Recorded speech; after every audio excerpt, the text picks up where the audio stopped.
Okay, good to know. Sorry about that. I forgot to start recording at the beginning of the meeting. No worries. Thank you so much, Susan. All right, I'll be there in 1 second. I'm nearly there. Yeah, okay. So really the point here is that I thought Eric's approach to the questions of drug policy was a very good one. And I thought it could be a model for how we take on other issues. And my colleagues on the subcommittee agreed that that traffic stops are a really significant area of concern, I think, in not just in Montgomery County, but across the U.S. There's plenty of evidence that whether deliberately or not, black and brown drivers are tagged much more frequently than white drivers. They get more citations, and there are concerns that I put in my most recent document that the rationale for traffic stops, which the department has put forward, really doesn't hold much water. That if you do a good analysis of where the stops are and where the accidents are, they don't overlap enough, not nearly enough. So it seems as though this is an area where we need to really consider what is appropriate policy for Montgomery County. We do 120,000 traffic stops a year in a county of 1 million people. Is that, and I would say that really nobody is actually in charge, so far as I can figure out, of saying, nobody can answer the question, is that a good number? Is that what we're trying to do here? Because every traffic stop imposes costs on both the person who's being stopped, both time, could be money, could be their views of the police. So there are costs on that side, and there are costs on the policing side too. We spend a lot of money on traffic stops. And so I think it is entirely reasonable for us to ask for a hearing. We've asked for more information. There's another information request coming up, but I think it's part of our job to create a bridge between the community and the police department. And here's a place where people have issues. I don't think Robin, I'm wondering if maybe you can go through some of the proposed recommendations and how those might address some of those issues. Or do you not want to get into that? No, I don't really want to do that. I mean, what we have at the moment is a sort of discussion document. It's a place where we have questions and concerns. I don't think we're really quite ready for recommendations. What I think should be doing is having a public hearing so that we can hear from people. And not just about people who want fewer traffic stops, by the way. There was a long article in the Washington Post over the weekend about people on Georgia Avenue up near Glenmont who are very concerned that speed limits are not being enforced and that there have been pedestrian accidents and fatalities there. And so it's not only one side. I don't think this hearing would be just one-sided about people angry about having been stopped. I think we need to understand what the community, give the community a full opportunity to speak on this issue, and at the same time to ask the police for more answers about why they enforce the way they do, whether there are improvements that they would like to see, and then we can move forward, I think, with recommendations. Certainly, thank you, Robin. Let's go to Ms. Branson next. Oh, I'm confused. Yes. I'm confused. Sure. Because Robin's proposal that he submitted to us for us to review in preparation for this meeting very clearly has recommendations delineated. Yeah, I there's thought a- that that was something that we were supposed to be prepared to kind of look at. And what are you Sure. saying, Yeah, Robin? Because My sense is that perhaps we don't need to, rather than focusing on those pieces right now, maybe it's best to focus on the second, or sort of the lower. you don't want to even talk. Okay. So, yeah, all right. yeah. I We think can this come is back my to that in a second. this was my fault, honestly. I think I got a little ahead of the process, and so I apologize for that. I think we'll get to those kind of recommendations, but I felt that after discussing it with a couple of other PAC members that it was just moving a little too quickly, and that we needed to get more input from the community and from the police department. But yeah, Madam Chair, just before we go on, can I just say Sure. that quite a few of his points are right in alignment with the Reimagining Public Safety's Yeah. report. So that's all I wanted to say. Certainly. Yeah. Thanks, Alicia. I wanted to go next to Ms. Branson, who's also on the same subcommittee. Yes. If you have any thoughts you'd like to share, Sheree. Well, Yeah, thank you. What I wanted to okay, so here's what I want to say. To me, the purpose of a public hearing is to determine whether or not policy and practice are aligned, right? And to figure out where the public feels, thinks what their experiences have been about these things. What we have submitted questions about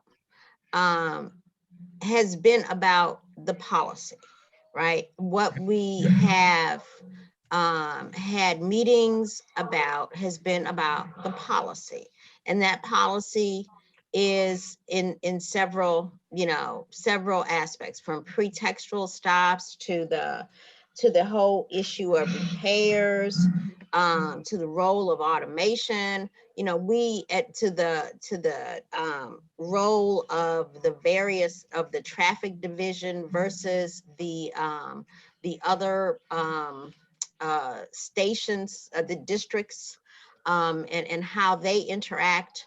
We have asked those questions. First of all, I think it is good for the public to lay that out to the public. Like, this is where 80% of the traffic stops are not being done by the traffic division. It is good for people to know those sorts of facts. Okay.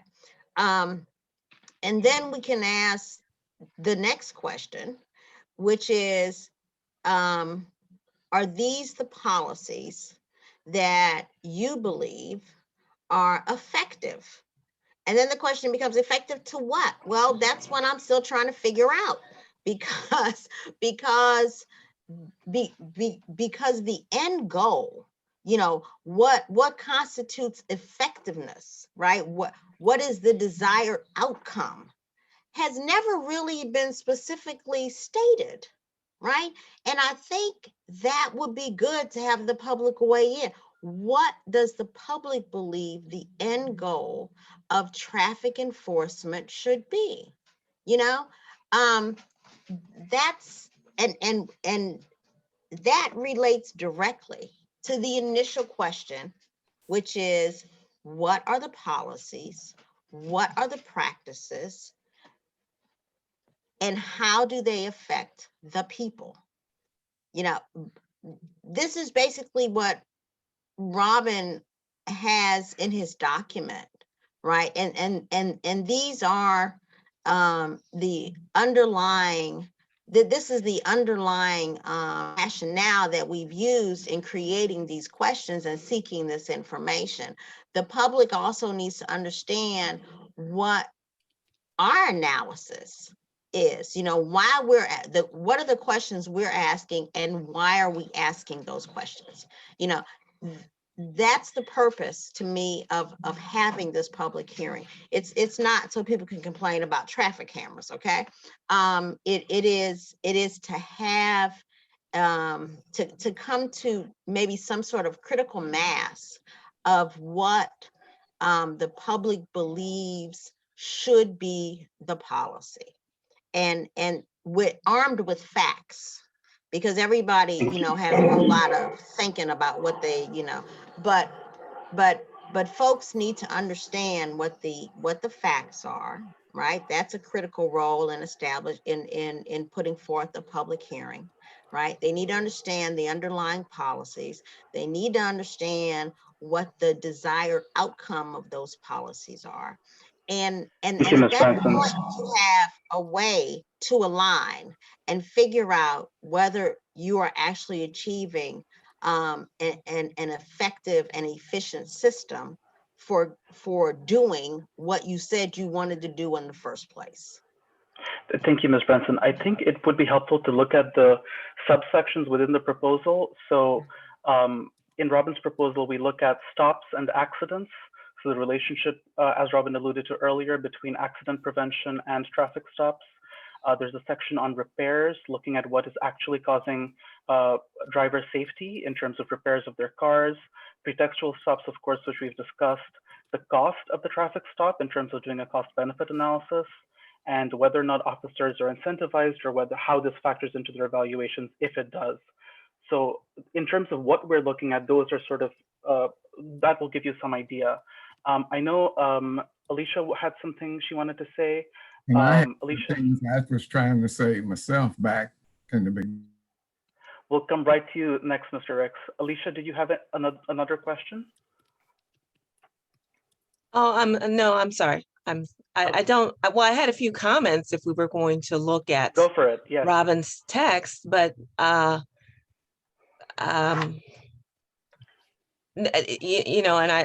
I'm sorry, I did not hear all of what Sherry said, but policy and practice, that sounds on point. And I just think that I agree. It seems like what we're heading for is Eric's model. That was my understanding, that we were reading Robin's proposal and coming forward today to say, okay, well, how do we present this and get this out to the community? Are we going to schedule another town hall? We have a public hearing for Eric's area of interest, and are we going to do that for this? And so that would seem desirable. But I prepared, I read in depth Robin's report, and I aligned it. I matched it up with a lot of the things that happened or were worked on in the work group to address police accountability by the Maryland House of Delegates, as well as the Reimagining Public Safety Task Force. And to me, they are all in alignment. And so I was ready to be generally in support of his proposal. And then certainly I don't have any governing influence regarding where we go with this or not, but I just wanted to say that. And then my understanding was that the other commissioners were going to say, okay, well, yeah, let's talk about this. Is this something we look like we can support? And then we need to take it to the public, to the community. That was my understanding. For sure. And what we'll be voting on is whether or not to do a hearing. And then what the process that'll come out of that hearing, then the subcommittee will go back and develop recommendations and then share it back with the full commission. So that'll be a chance for us to discuss those concrete recommendations. Right. So for now, we'll continue to discuss the proposal itself and whether or not to hold a hearing. And hopefully in about 10-ish minutes, we'll take a vote on whether to hold the hearing. Vernon, do you want to go next? Yeah, I'm confused on what Robin was saying in the beginning. He brought in the fact of people up on Georgia Avenue complaining about speeding and accidents. And if we're having a hearing asking about stops, that would indicate that we haven't had enough stops up in that area or something. Yeah, So that would, I thought that originally when we talked about this thing early on, it was some stops for drugs and for marijuana and stuff, so I'm just wondering what's maybe I can explain. I think Vernon, that you raise a good point. I mean, there are concerns. There are two real sets of concerns at a broad level, or three. One is that there are simply too many traffic stops, that many of these stops are unnecessary. So that's one possibility. A second is that the people who are being stopped are disproportionately minorities. That's a second concern. And a third is that where the stops take place is not efficiently addressing actual traffic problems in the form of accidents. And the issues up on George Avenue would fall into the third one, that they may be doing lots of stops, but the people there, quoted in the Post article, were complaining that the local station doesn't do anything to enforce the 35-mile-an-hour speed limit on that stretch of Georgia. I don't know if that's true, but so we have three different sets of concerns and issues that may come out of the community. And I think it's reasonable to ask the community to raise their voice. Certainly. And if I can just put a sort of a more direct point on it, the information we have received from the police is that a part of their traffic safety program is an accident prevention program. Okay, Robin's son, I believe, has done analysis of where the accidents are occurring versus where the stops are occurring. The professed policy does not seem to align with the actualities of where accidents are occurring. Right. The folks on Georgia Avenue have been vocal about the lack of alignment. So that's where, to me, the public's input on this lack of alignment, it is extremely valuable. Thank you, Ms. Branson. I also just want to clarify, we already have a hearing scheduled for the 14th, and that one is going to be about drug arrests and marijuana-related issues that come up with the police. This would be for a different hearing at some point in the future if we all vote to approve it. So I hope that's not part of the confusion, Mr. Ricks. Eric, I love that you've added stuff in the chat. I also want to give you a chance to share that if you want to say it in your own words.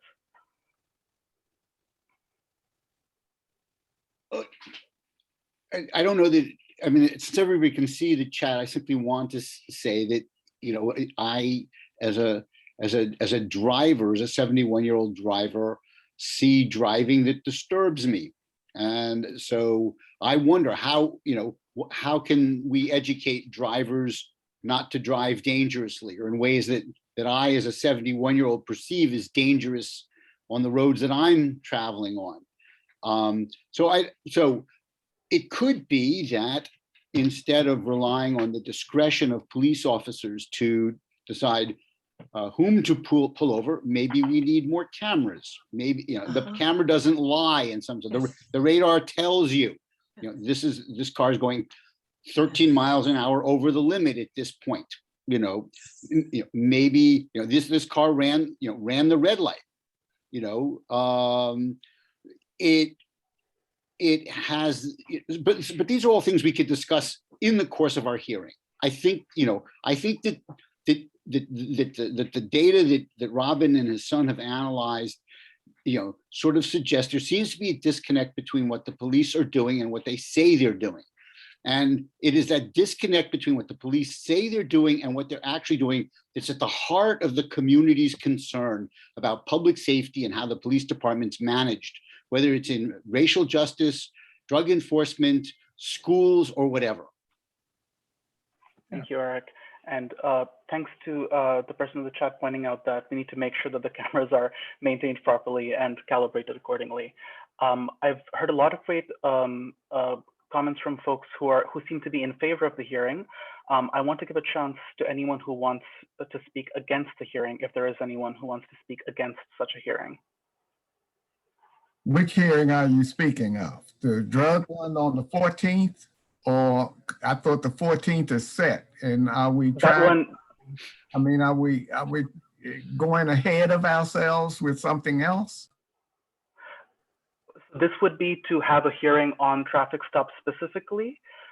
We don't have a time set for that yet. For now, we are only having the hearing on the 14th. If we vote yes, then we would figure out a time for the hearing on traffic stops.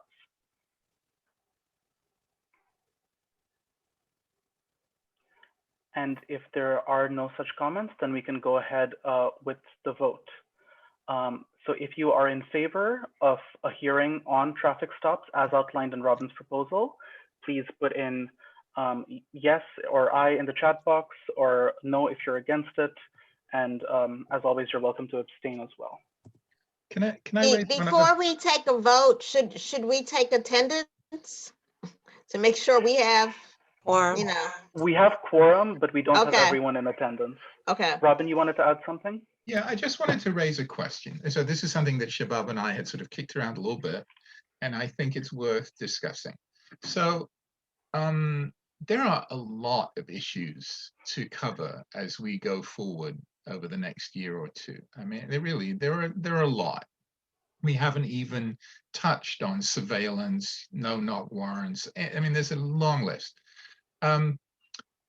I was going to suggest that this hearing be held as a subcommittee hearing, because I think if we hold all our hearings as full pack hearings, we will simply not be able to manage them efficiently. We won't be able to do enough hearings, and it seems to me that everybody on the pack is welcome to attend these hearings. There's going to be no votes. These are informational hearings. And it seems to me that running them out of the subcommittees, maybe with leadership chairing them, I would be very happy to have leadership chair the meeting. But to have them run as a subcommittee means that we can work more in parallel rather than in series. And I think we need to do that. So it's just a comment. Sure thing, Robin. And I'd love to get other people's thoughts on that. Just one clarifying piece in terms of our public disclosure requirements. If we have a quorum of PAC membership attend the subcommittee hearing, that's fine. We just need to make sure that the agenda is announced ahead of time, that the meeting is announced ahead of time, and that it's open to the public, which we will be doing anyway. So that's not Right. a problem, but just as a clarifying point in terms of our requirements. Yeah. Do folks have thoughts on whether or not to hold these hearings at the subcommittee level? Alicia, I see your hand. yeah, I just wanted to say that much of the work that our subcommittee has done, we've been trying to canvass and get public input and get public attendance. It's not, that's not happening. And we've had some pretty awesome speakers. I mean, Mike German is going to be speaking with us. Dr. Bell was one of our speakers. Professor Christy Lopez spoke with us. All of these are persons that the public would certainly want to hear from and be very well informed by. They have invaluable knowledge. So I have to honestly say, I don't think that that's going to be effective. I think that we really need to do better. Not that we've done a horrible job, but publicizing these meetings and getting people to attend these, because I do what I can, you know, and I'm sure everybody does what they can by word of mouth, but you know, are we announcing these on radio, on, you see what I'm saying? I feel like we're not, it's just kind of going in circles here, you know, to just stay in the subcommittee. Well, yeah, the subcommittee is working like the Dickens, but the public is just not attending in droves. I'm sorry. So. Well, I think I mean, you raise a really important issue, which is we are supposed to be creating a bridge, you know, an opportunity for the community to raise its voice. And we obviously have to do better from what you're saying. We have to find new ways of reaching out. And I think maybe devoting some small, you know, some agenda item on the next PAC committee meeting, next PAC full PAC meeting, devoting one item to that would probably be a good idea. Devoting Eric, it you wanted entirely to to add? public testimony would be great, I think. Public, Well, I mean, no, I meant Q&A. to discussing how do we radically improve outreach? How do we pull the community into this process so that that people see it's worth their time to participate if they do? You know, so I think sure. we need to discuss that as a full commission. For sure. Eric, you wanted to add something? Okay. So definitely a lot to discuss. I don't see other folks raising their hands about the issue of whether or not to hold hearings at the subcommittee level. So I will assume that our incoming chair and vice chair can tackle that one as we move forward with this transition. For now, I'm just being mindful of the time. Let's move ahead to our next agenda item. Oh, sorry, before I was going to do that, we now have Nadia joining us. Nadia, if you wanted to say a few words about your candidacy as, yeah. Why don't we announce the results of the vote that we've had and finish that? Oh, I'm so sorry. I forgot to do that. Thank you for pointing that out, Eric. With a quorum of the PAC voting, we have voted to approve the public hearing. Thank you. Sorry, I forgot to do that. That was in the chat. So we are going to be moving forward with this hearing, and I'll be working with Dalbin and Nadia, depending on how things shake up at our June 14th meeting, to move forward with this hearing as well. And on that note, Nadia, if you'd like to share a few words about your candidacy as vice chair. Sure. First of all, thank you so much, and my apologies for the delay. As you all know, my life as an organizer doesn't make it easy for me to make it on time and not be outside of my car driving everywhere. Just wanted to share a bit of what I'm thinking. I've talked to Dalbin and other folks in leadership just about my vision. And I've checked in with everyone before I got into this particular position. And I don't know if y'all remember that, but I reached out to every single person on this PAC to introduce myself, for folks to know who I am. I've been very clear about where I stand with every single position that I have when it comes to our community, because I'm held accountable by them. So when it comes to the work with the PAC, part of what I want to do is hearing from Eric and Robin and people that have said that we want tangible things, right? So one of the big things that I do want to work on is getting clarity from, county staff about how our communication with the council will be. So that is really clear.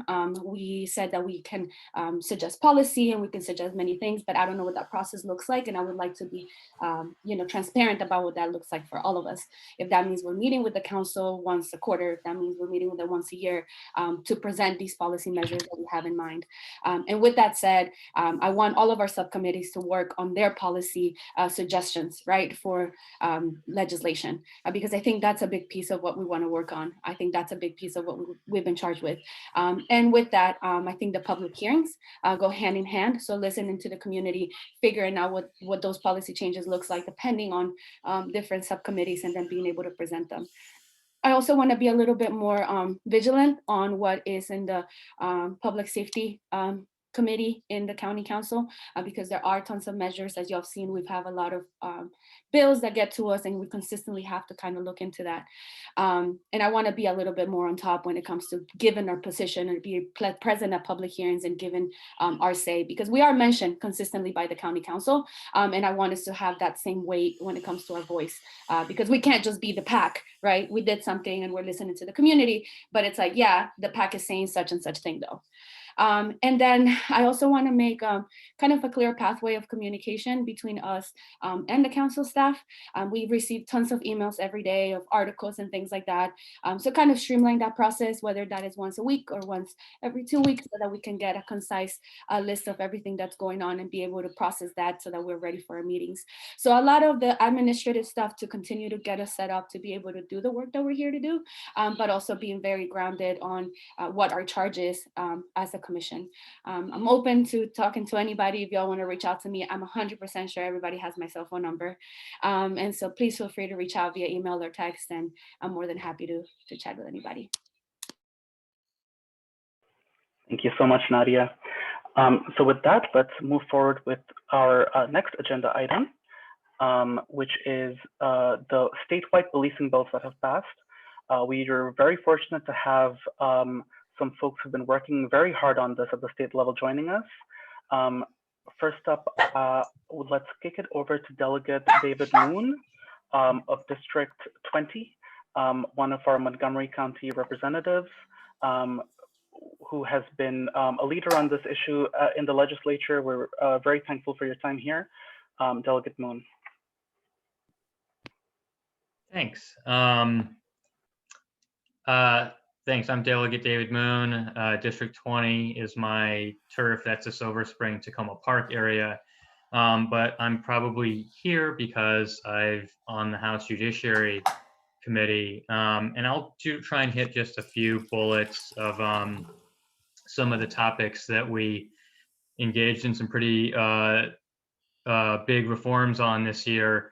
But first, I just want to, again, frame this in the context of where we were the last time we did this versus where we are now. Because I came in to office around 2015, and by my second year in 2016, Freddie Gray's spine was snapped, and the leadership had sort of been ignoring bills to do anything about it. That first year, and even after his spine was snapped, didn't want to do anything about it. And it wasn't until people took to the streets in Baltimore that a commitment was made that we were going to advance a bill. Now, take that for what it is. I wasn't convinced that bill we passed then was going to do too much. And so here we are, several years later, and we undertook another process. But I think we at least made a few substantive changes this year that I think are worth noting. But I guess I flagged this for two reasons. One, because it, to me, highlights just how new the concept of doing anything real on policing is, both in Maryland and probably to the broader policy conversation in the United States, and that it leaves both some things we should look forward to, but probably a whole lot more work. So I'm going to bracket just two topics here. One is, what are the things we passed, and what should you be considering as you look at that for the immediate short-term implementation future? And then there's things we didn't pass that we need to fix, and that might be bills in the future. But there's a lot of work coming up that's not bills. So that's why I say that. So first up, House Bill 670 is where the state repealed the LEOBR, but then created a new discipline process. So I just want to flag the sort of guiding principle here, right? Everybody was, at least on the police reform side of the argument, was trying to ensure that this was a civilian-driven process. And so I would just put it to all of us that it continues to be worthwhile to go through the actual text of House Bill 670 and try to map out all the stages of the discipline process and see if you're satisfied with where civilians are. And I think there's more work to be done here. I'll point out one key thing to note. This discipline process we created is all going to be based on a new document called a statewide uniform matrix of discipline. It doesn't exist. It's to be created. But what that document says, I think, is going to be pretty important. So that's the first thing I would flag. The second thing I would flag is that every county is now going to be creating a, I forget the exact term, but it's a police accountability board. And again, they don't exist yet. And so we really want to make sure the right people in all of the counties make it onto these boards. I think we'll have an easier time of that in, frankly, democratic jurisdictions like Montgomery, where the elected officials and those who might be creating these boards are more prone to be listening to folks on this, but we can't do nothing about the rural jurisdictions either. So I just want folks to be aware of this. These boards are going to be created in deep blue areas like Montgomery. We should make sure they're good and they've got people we trust and who we can check in on, and who are going to be on the lookout for the right things.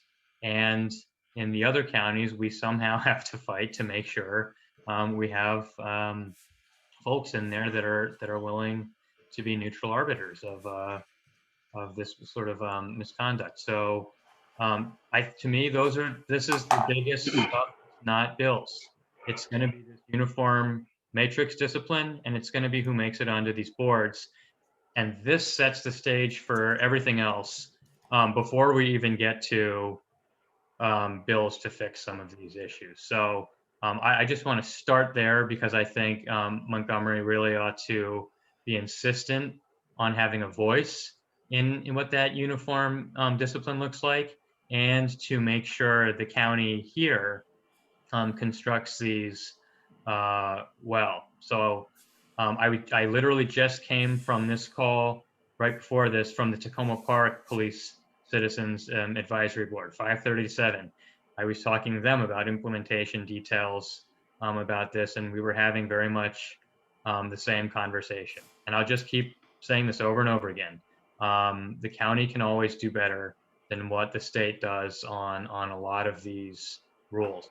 We created body cam requirements and minimums and things like this, but a lot of the details as to what the public interest features look like on those are going to be left to the county. So, so yeah, I'll mention one more and park there and let other folks speak, because there were 15 bills, so I just want to speak thematically and let us have more of a conversation about what you guys want to hear more about. But again, thematically, these are all minimums. We only got the conversation started. There's lots of devils waiting to fight us on the implementation details. And I'll segue probably to Delegate Acevedo, I see is Yes, indeed, Delegate Moon. Thank you so much for sharing that with us. That's an excellent way to get us started.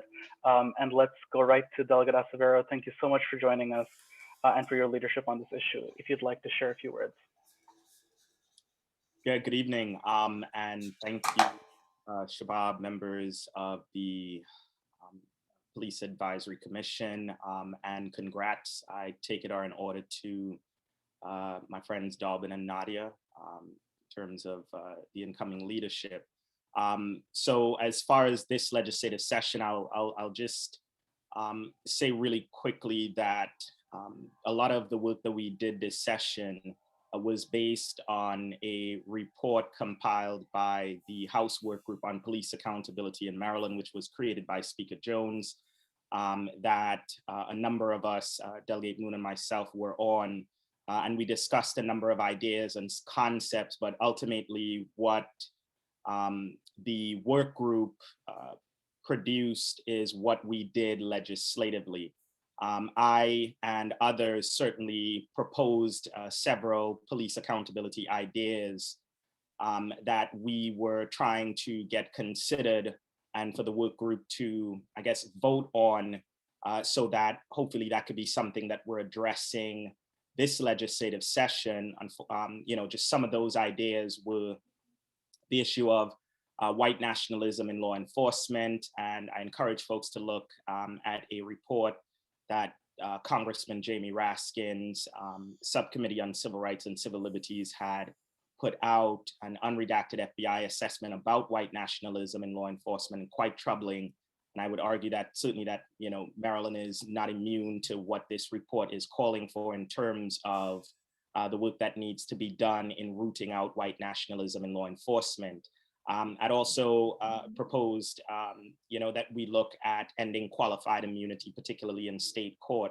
If we look at states like Colorado and New Mexico that have done this, and Florida, Deep Red Florida is actually debating the state legislature is considering whether to end qualified immunity in state court. And when we look at some of the actions at the national level where you're seeing no movement on ending qualified immunity, which is sort of this judicial idea that law enforcement and officers who engage in particular behavior somehow not civilly or criminally held responsible for those actions.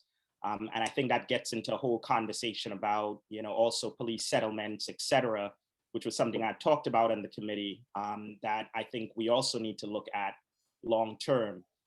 Another issue is the idea of whether we should be banning no-knock warrants, which is something that a lot of folks are debating nationally at the federal level, but something that I think we should have and work that we still need to do around police accountability. If folks look at a recent article that came out about a firefighter in Maryland that is actually suing over a 2019 botched no-knock warrant in Silver Spring, we will see, just one of the many reasons why we should ban no-knock warrants, and that has to be a part of the police accountability conversation.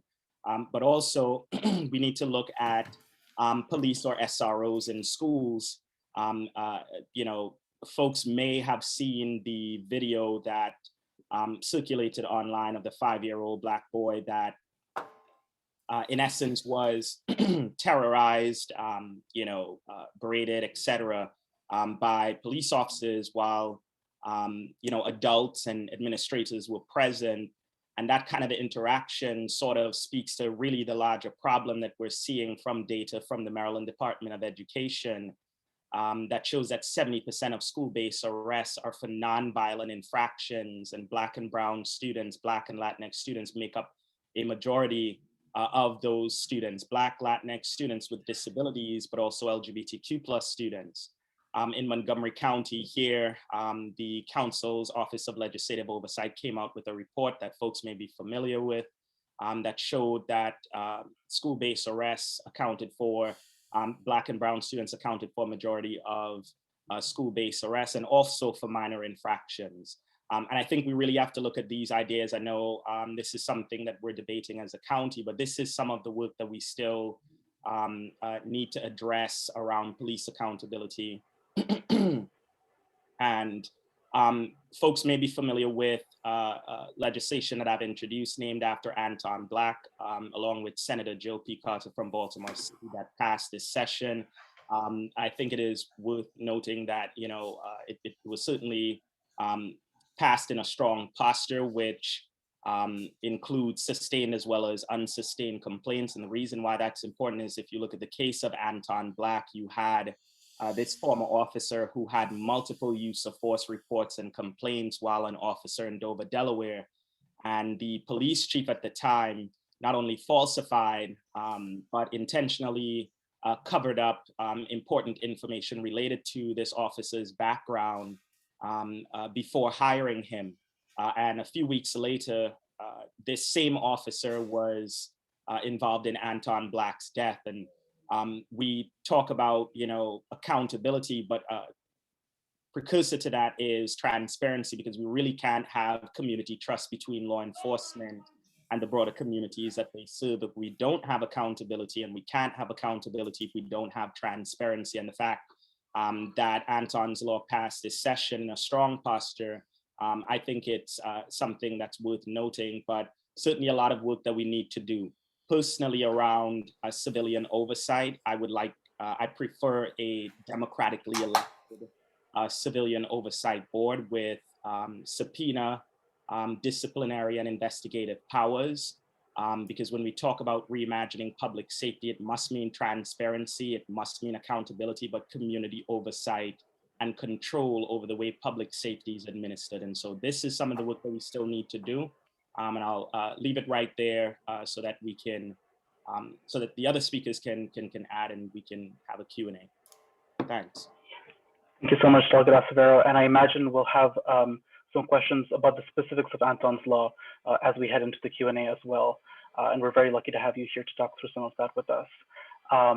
Next, we have Yannette Emanuel from the ACLU of Maryland. I know Yannette is going to be on audio only for the purposes of speaking with us this evening. And we also have some slides that, Yannette, are we still going ahead with the slides? Thanks for having me, everyone. We can go over with the slides. I think Delegate Moon and Delegate Acevero covered kind of a lot of what I was going to mention tonight, but I have some additional comments I can provide as well. So it's up to you. If you think the slides would be helpful, we can go ahead and move forward with them. Thank you, Susan. Thank you. So I just want to quickly just give some background context about our coalition. We grew over to about 100 members since last June of different advocacy organizations, community groups, impacted family members, faith organizations from across the state over the last year. And these demands were a lot of the issues that communities and advocacy groups have been working on for decades at this point. And so naturally, these were the 5 demands that we picked. And what's really critical is that we were very intentional about framing and centering our coalition around the families and those who have been advocating on these issues for a long time, and most importantly, racial justice. So a lot of how we analyze these bills was through that lens. And so for that reason, repealing the Law Enforcement Officers Bill of Rights was one of our top priorities, because it was such and is still an impediment to holding officers accountable, because it gives them obviously extra due process rights that nobody else has. And so what we went into this session asking for is, one, to repeal the Leah Board, but also replace it with a process that minimizes the extent to which law enforcement officers have extra due process rights, and creates a streamlined process that really just focuses on the question of guilt or innocence without creating unnecessary procedural barriers to discipline. And most importantly, we also wanted to establish that a specific person or entity is responsible for discipline, which was the chief, because what we've seen many times happen is that the chief can hide behind decisions of a trial board when failing to hold an officer accountable by saying, well, the trial board acquitted the officer, my hands are tied, there's really nothing I can do about it. And lastly, to establish, to allow local jurisdictions to create local community oversight boards that actually had the power to investigate and adjudicate and impose discipline that sticks. And the reason why this was a huge part of our demand is because historically, the Law Enforcement Officers Bill of Rights was actually put in place in reaction to Black and Brown communities advocating for the establishment of community oversight boards. The first wave of civilian oversight boards was first seen in the turn of the 20th century, but we saw another wave of that during the civil rights era, when we saw communities all across the country experiencing rapid police violence and uprisings in response. And so shortly after that, we see places like Maryland first establish Law Enforcement Officer Bill of Rights that included provisions that prevented communities from being able to conduct their own investigations that ended up in discipline. So this is so that's why the community oversight piece and having those powers was a central part of our demands and the community's demands. We can go to the next slide. So essentially what passed, our coalition gave this a C-. Although the bill, HB 670, did repeal the Law Enforcement Officers Bill of Rights, it still maintains the worst part, which is trial boards. Trial boards currently have the final say in discipline, and is what I just explained earlier, enables us from being able to hold police chiefs accountable for failure to impose discipline. And so in this new process, although there is civilian participation on trial boards, the trial boards still essentially have final decision. And this HB 670 also established police accountability boards, as Delegate Moon mentioned, and these boards have the authority and the ability to appoint civilians to the Administrative Charging Committee and the trial board. But these boards, and they're also able to receive complaints from the public and make recommendations for policy changes, but ultimately they do not have the power to conduct their own investigations or recommend discipline that can actually stick. And while you have the Administrative Charging Committee that has the role of reviewing complaints that are made and investigations and deciding whether or not to impose discipline on an officer, their decision can ultimately be overturned by the trial board. If officer receives a discipline from an administrative charging committee, they still have the right to request the trial board. And if that trial board decides to acquit that officer, that decision is final. And so we really wanted a civilian oversight board that was independent and external from the police department's process, had their own authority to conduct investigations that ultimately led to discipline, and that discipline would stick. Our proposal did not mandate civilian oversight boards in every jurisdiction, because we did understand that in some more conservative jurisdictions, having a police accountability board or an administrative charging committee with civilians could also could have the reverse effect of what we intended, which could be having more conservative pro-police individuals who will ultimately could let officers more off the hook than otherwise if they did not have a administrative charging committee. So those are some of our concerns with the bill, but I think the key part of this is monitoring implementation, organizing around making sure you get the right people on these police accountability boards so that they're appointing the right folks to these administrative charging committees and trial boards, and we're making the most out of what did pass. The other concern that we do have, and is a reason that we did give this bill a C-, is that the effective date is July 2022. And so our concern with that is because the bill doesn't go into effect until next July, the question then is, well, can local departments right now renegotiate or if their collective bargaining agreements are coming up on expiration, negotiate provisions of the current law enforcement officers' Bill of Rights into those collective bargaining agreements before the bill goes into effect next July.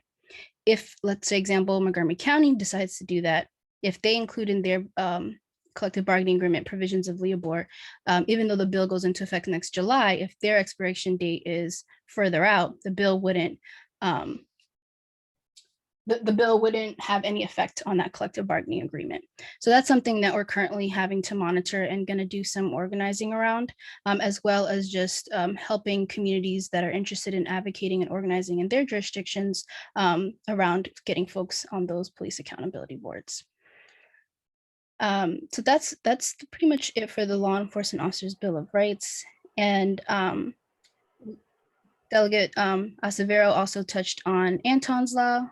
If you go to the next slide, I believe that's and this you all can keep these slides. There's a lot more information that would take up too much time, but kind of explains more in detail what I just went through.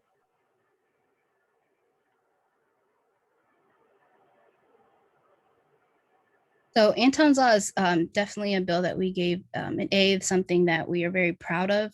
This bill, like Delegate Acevero mentioned, does include both sustained and unsustained complaints, and allows us to have access to complaints in all categories. So this was something that we've been advocating for a few years now.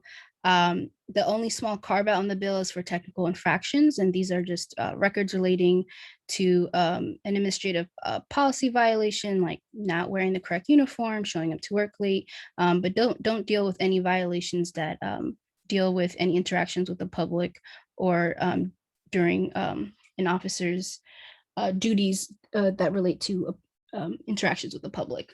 And so this was a carve out that we were okay with. Additionally, the bill does allow for state's attorneys, attorney general, state prosecutor to all have access to police misconduct records. So for them, they don't have to go through the process of it's not for their offices. It's not in the discretionary pile. They're able to view those records anytime that they want. For the general public, it's discretionary, and you will have to apply to review. So that's a quick recap of those two bills. I know there might be questions about the use of force bill, which I explained that my colleague Joe would be best positioned to kind of review. And I think there might be some more nuanced questions for him. So he'll be able to provide any questions folks might have for that. And Delegate Acevero went over the police free school bills. Those were two bills that we also supported in our within our 5 demands, but unfortunately did not make much progress this session, but we will be supporting in future sessions. And then lastly was the local control bill, which is to give Baltimore City local control over the police department. What the bill that passed, what essentially does is create an advisory board that will that is charged with reviewing any barriers to implementing the local control and any transfer of personnel and stuff like that. And the board's required to give an interim report by the end of by December of this year, with a final report due the following year. The bill does require that after that, the issue goes through the local ballot in either 2022 or 2024. Thank you, Yanette. So sorry to cut you off. That's very helpful, and I know that's a lot to cover with a full slate of bills. So thank you very much for a very, very helpful summary. I want to make sure we have enough time for questions, but I'm wondering if first we can just go back to Delegate Acevedo. Now that Yanette's explained sort of some of the key provisions within Anton's law, what might be possible for us to do at the county level, or what might it be possible for individuals to do that was not previously possible? If you could just sort of take that home a little bit more for us. Well, in terms of transparency, what is now available or what can now be requested through the Maryland Public Information Act, I mean, that's possible. And so being able to access that information not only allows us to understand who, but just how law enforcement agencies operate in our communities. And I think that's a critical piece of all of this when we talk about the case of Freddie Gray and the officers involved in Freddie Gray's killing, when we talk about Derek Chauvin and his multiple use of force reports, when we talk about the gun trace task force in Baltimore City and the corruption and sort of this scandal around that, all of that was as a result of not just the incident in Maryland, but in other states, because of public information acts, and whether information such as officers' disciplinary or investigative records are public. And in large part, people don't know that these officers are operating and have this very extensive record of use of force reports, complaints, etc., that have been covered up or expunged or not available for anyone to request. So that's the difference. And I think a big part of that is understanding who, again, patrols our streets. Without transparency, we can't really have the accountability that we're talking about because we don't know what's actually taking place, but really who is, again, policing our streets. Thank you so much, Delegate Acevedo. Susan, I think it's okay to stop the slide share right now, and then we can see everyone's lovely faces again. We'll start with questions, and I think Robin had his hand raised. Yeah, I had a question. Oh, yeah, I am okay. I had a question for Delegate Acevedo about access to records. I understand that we can look perhaps at, I guess, the sort of long-term record of an officer. What is this? Does this change in any way access to the outcomes of a specific complaint? Because I know from personal experience that there was no information at the end of that process originally, and I wonder if that's changed at all. Yeah, and so that's part of what we were pushing for with Anton's law, is not just understanding, but the outcome or the disposition of that complaint. Yes. Okay, that's great. That's excellent news. Well done. Cherie, you had your hand raised? Yes, sorry, I was just getting ready to type. I have a question. Okay, great. Okay, so actually I have a few questions. I have one procedural question. How do you raise your hand? Now that I can see everyone's faces, that the presentation's off, I'll be able to see you. We'll come to you right next, Mr. Ricks. So, so I have a couple of questions, and I hope they link up. First, you mentioned this new police accountability board legislation. My question is whether or not it is enabling legislation, or whether it requires the counties to do that. And I assume that the July 2022 effective date is the date to look for. But first of all, is it enabling, or is it mandated? That's my first question. No, The second question. They will, yeah. Go ahead, I'm sorry. Oh, yeah, sorry, yes, they have to create them, but go ahead. Okay, so it's mandating, it's not merely enabling, right? So the county council does not have to take any further action in order to get this done.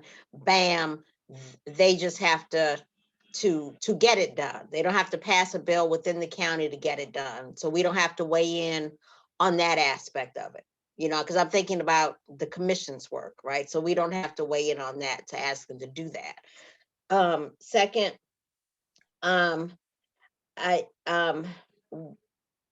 want to ask you whether the anything you passed addresses the expungement of police records, because I didn't hear that, and I think that's important.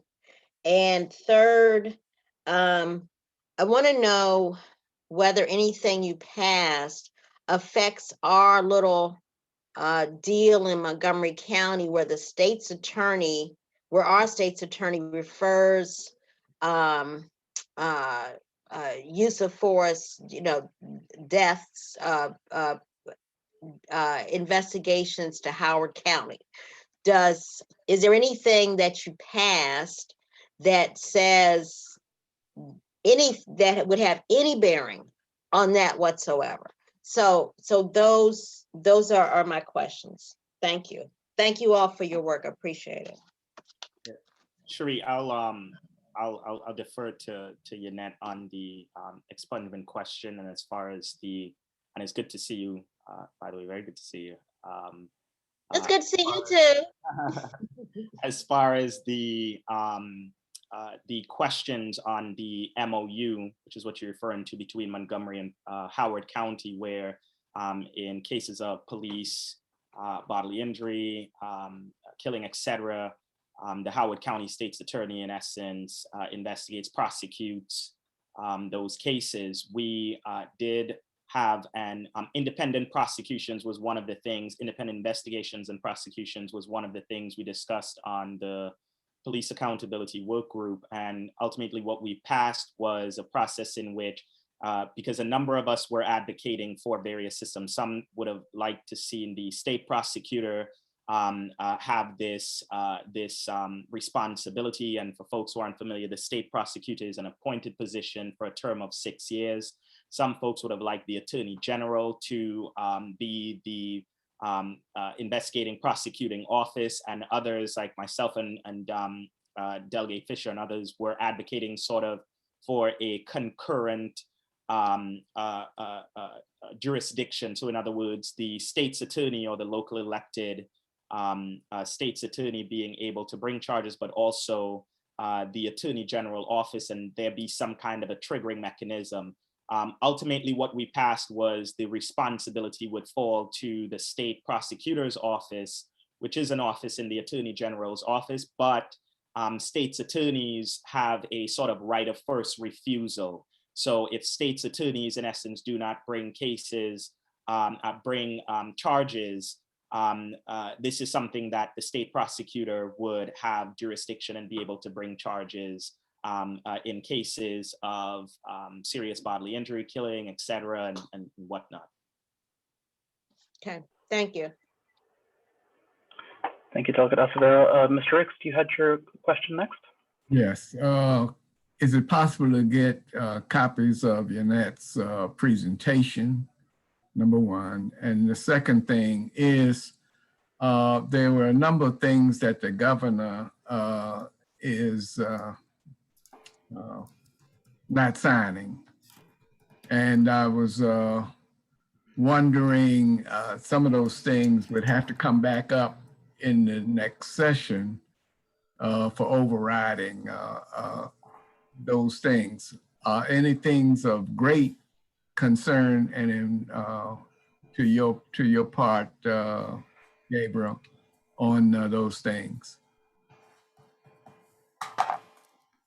Yes, sure. And it's good to see Mr. Vernon Ricks. But I want to make sure, I don't know if Yannette is still. We've already shared the slides. It should be in everyone's inboxes now. Okay, good. Because I know there was a question that Sheree had about expungement earlier. And I know, Yannette, are you still? Yeah, I'm still here. I can take that question real quickly. So HB 670 does prohibit law enforcement officers from expunging their misconduct records.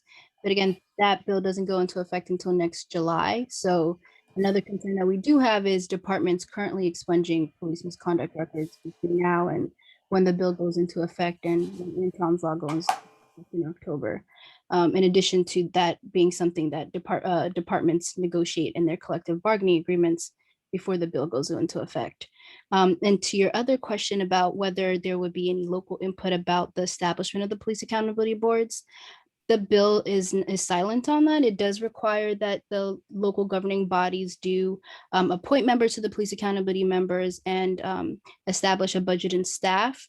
Ideally, that would require some kind of local ordinance where there is community input and folks can voice who they think should be appointed to these boards, but that is something that is silent on the bill and is, I think, worth looking into. And can I just add a bit of color here, which is that so look, all of these questions that you just asked, Sheree, are basically various policy fights that we had, and some of them we won, and some of them we lost, to be perfectly frank. So I was watching. so you know how this went down. I mean, the original bill that Delegate Acevedo put in on Anton's law did not allow for police to be deleting their records unsustained or not. And right around the same time this debate was happening, we were getting hit with Baltimore officers who had dozens of unsustained complaints, and they're saying, well, I'm innocent. I said, really? You had 12 evidence planting charges in the last 5 years, and all of them were just accidents? And so this was the debate we went through. The Senate then put in, all right, you can expunge the records. And then people started protesting, and we were able to use that fire to kick that provision out. And so we explicitly stuck in, no, you can't expunge or delete these records. But as you've noted, the implementation date for that is like later. So this is true of all of these pieces. The body cam requirement is 2025. But you'll note, we stuck in a little piece that says, for body cams, it says, before this time, police departments can't be going around creating new body cam rules. We specifically preempted that. Tried to have that same conversation about record destruction in the PIA, and weren't able to get far. It was happening late in session, so it's a hole. I don't expect Montgomery County to break out the paper shredders. You never know. I don't expect that to happen. But again, I do worry about some other jurisdictions. And the county in Montgomery appears to believe that the law binds them to not do these things today. Now, that's their legal opinion. Again, and so I just want to preview another aspect here, which I guess Delegate Acevedo is hinting at here. And Sheree, you asked, well, are these required? Yeah, they're required. Well, what does that look like? I don't know. And to be honest, the vagueness here is partly because we had a big fight about how this all looks. And there were 70 opinions, and we're going to have to continue this fight. And I'm not sure we won it. But let me just tell you what it looked like.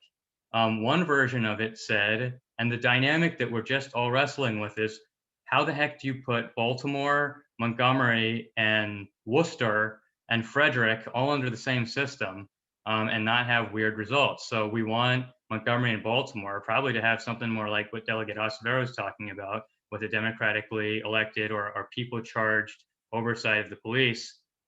But frankly, I don't want, and necessarily in Worcester, them voting in police accountability. And so one version of the bill said the public defenders were going to appoint someone into all of the counties to try and get at that angle. That got kicked out somewhere along the discussion. But this is not an easy puzzle to solve. You can hear pieces of it tonight. Should we let the county, some counties will do it differently than others. It'll be elected in some places and another. And I more or less think that's right. But that's why I started the comments tonight with saying, well, what the heck do we do about Worcester? It's an interesting thing that I want folks to think about in Montgomery as we should put what does right for us here. But I haven't been able to figure out how the heck we deal with these rural counties. So I'm open to ideas for next session if you all have something good. Thank you so much, Delegate Moon. I want to be mindful of time. I know we've only asked our guests to be here till 8 tonight. I see a question in the chat from Eric. Were there any reform measures that had unanimous agreement? Were there any reforms that had the support of the FOP or other police unions? No. All right then. I'll use moderator's privilege to ask one more question. I know there was a provision around the 5-day waiting period. Has that been retained in the current set of laws? No. So the 5-day waiting period is no longer there.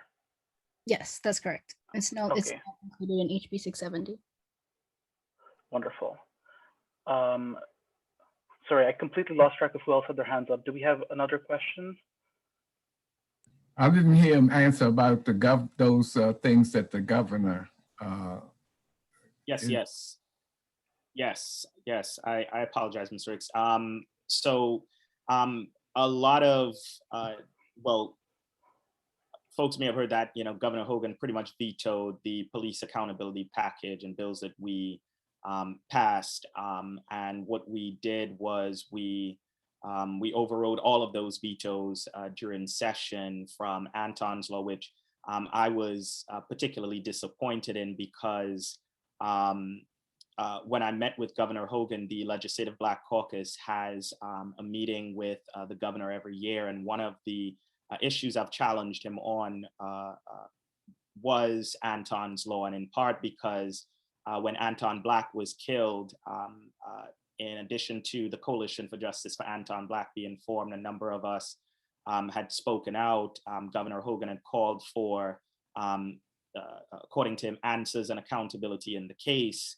And what that means is when we talk about answers and accountability is Anton's law, because we're talking about transparency that would lead to the kind of accountability that communities have been calling for.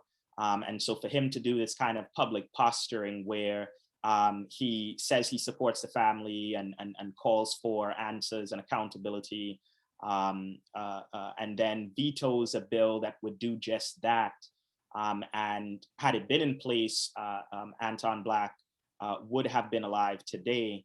I just think speaks to the kind of commitment he has shown on police accountability. If you see the case of Freddie Gray when he was killed and how he responded to that, and he has never shown any leadership on police accountability. So he pretty much vetoed everything that we did, and we overrode those vetoes, and that was that. He recently vetoed the dignity not detention.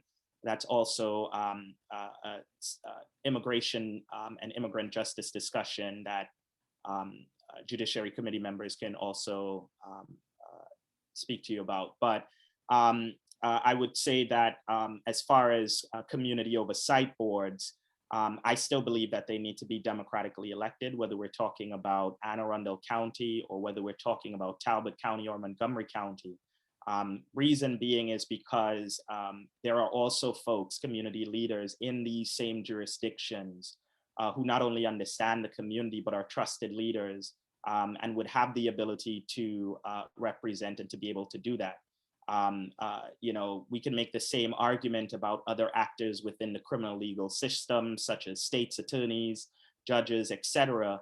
But by having a democratically elected system, we are allowing for the people to decide how communities are set up and what public safety looks like.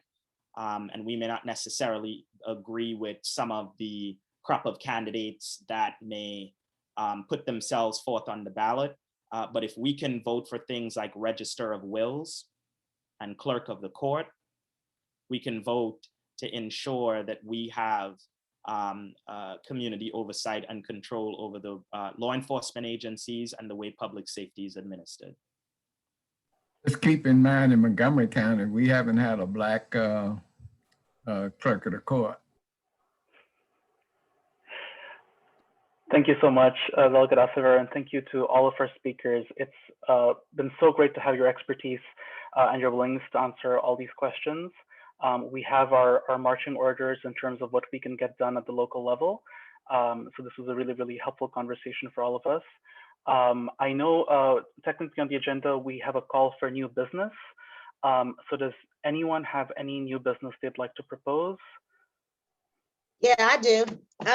We just heard from the delegates and they expressed that record expungement was something that was passed and yet will not become effective for another year. So I would suggest that this body write a letter to the police department or whoever we need to write it to, expressing our sense that that no records should be expunged, and get a commitment that they will in fact be on hold. That's the new business I'm proposing. And thank you so much, Shuri. Let's assign that to the subcommittee on hiring and discipline. They have already taken a stance on this previously, so I imagine it will be quick work for them to come up with a letter outlining just those very thoughts. Jen. Hi, thank you. Real quick, it's not completely related to this, but I am taking names and email addresses of people who would like to take part in the Cahoots training. I'm helping to organize this with DHHS, and I just need to know if I kind of said that the PAC was interested, but I don't know that all of you are, and I'm not quite sure if once you're trained, what happens next? Like, are you on call or do you just have all this information? I'm waiting to figure all of that out, but if you all could send me an email if you really are truly interested in taking part in the Cahoots training. There's 2 different trainings. One of them is 3 hours long, and that's for de-escalation, and one of them for community engagement is 90 minutes is what I'm hearing. So it's in the works. So just let me know. You all know how to find me. Thank you. Good meeting tonight. Thanks. Thanks so much, Jen. And I know that Robin had suggested earlier about adding public outreach to the agenda for our next meeting. So with that, let's go ahead and close for tonight. Once again, a big thank you to Delegates Acevedo and Moon, and to Yanette from the ACLU of Maryland. We really appreciate your time and sharing your expertise with us. And I'll look forward to seeing you all on June 14th for our hearing on drug arrests. Have a good night, everyone. Thank you.